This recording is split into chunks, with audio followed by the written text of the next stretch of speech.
defines a system stability, which is also our responsibility, the mandate, key responsibility of central bank. Obviously, financial sector it endured difficult macroeconomic conditions in the last 2 years. Remain resilient amidst this crisis owing to proactive and prudent regulatory actions that we took. There was a period, and there was a lot of concerns, especially by the international financial agencies like World Bank, IMF, that whether we are going to end up with a banking crisis, with the sovereign debt crisis and state bank exposures to sovereign, as well as the deteriorating asset quality of the commercial banks overall, and an impact on the debt restructuring of the exposures to ISBs and the foreign currency obligations of the banking sector to the government. So we have been working very hard with the banking sector, and we have prepared a lot of things. And then now we are very confident that banking sector has strengthened their resilience and also stability in terms of all the indicators going forward. We are confident that banking sector will come out, and all the indicators are now moving to capital, liquidity, stage 3 loans are in the recovery path. And in between, we brought in several important reforms in terms of amending the Banking Act. Now, the new Banking Act strengthened regulatory and oversight supervision of the central bank.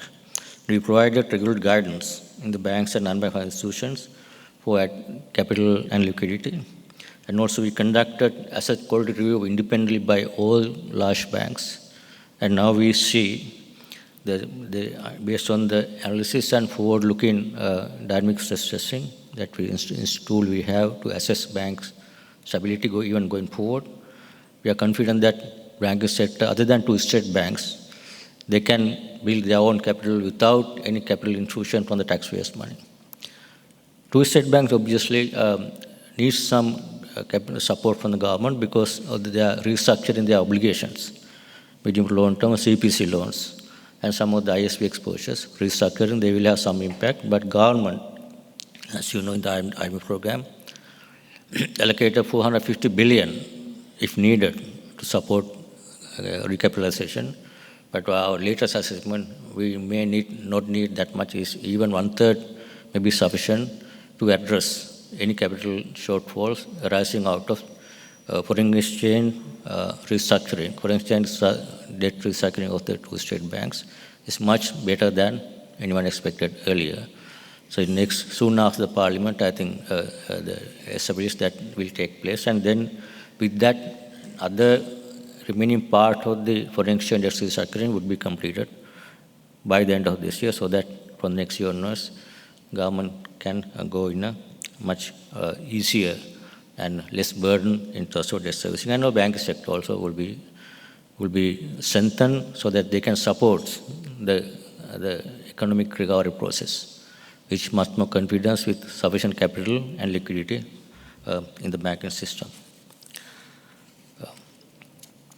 I don't want to talk too much. Then other one is the Banking Sector Social Provision Act. This was also passed by the Parliament with an intention to establish a resolution framework. If there's any resolution issue comes up, we are ready with the existing framework, with the resources. We can quickly move in. I think that's also concern earlier we had. I don't hope that we have to use that resolution framework. In case if there's a support, we have now much more confidence. We have a resolution framework in place with official empowerment for the central bank as a resolution authority of financial institutions, both banks and non-bank financial institutions that comes under our supervision. That framework is in place.